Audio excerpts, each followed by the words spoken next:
Can you tell us about the city of Bordeaux? What is it like? I mean, everybody knows and has heard of Paris. What was Bordeaux like, and what were some of the things that you saw in Bordeaux? Okay, so Bordeaux compared to Paris especially, it's a small city.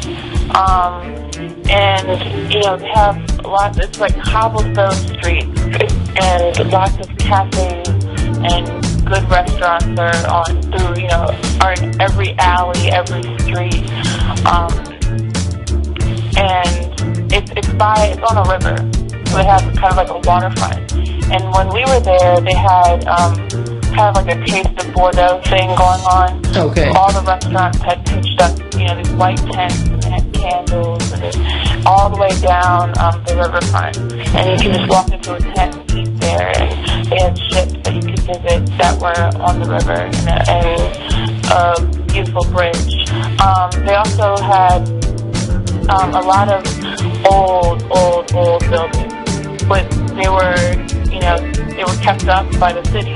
They were absolutely beautiful. It had this one castle that was there, and a lot of the government buildings were there since the beginning of Bordeaux. The streets were really small, except for this one street, and it's a street that no cars are allowed on, but everyone walks down. It's called a Rue de Saint-Catherine, and they have the stores line up all the way down that street, and it's just like a big walking street. Nobody drives on it, and it's kind of like granite or marble on the bottom, and they keep it clean all the time.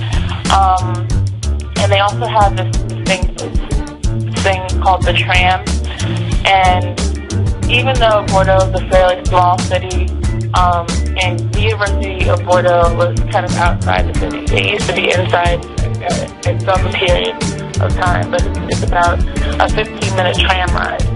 And once you get out to the old part and into the University of Bordeaux, we have big fields, just like any college campus.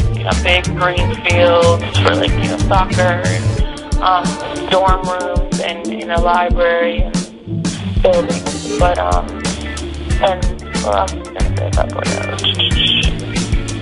I'm sorry. That's all right. And another thing, everyone seems to be, just cafe tables everywhere. Everyone's enjoying their time on the street, just sitting on at the cafe tables and just looking at the scenery. It had a big, beautiful church, old church. I forgot what it was called, but we visited it. It was absolutely stunning. And just lots of old buildings. It was very charming. That it's Cobblestone Street. I already said this, but and the waterfront. And it's small, but it's very picturesque and beautiful. Well, that's I don't know if that really answered your question.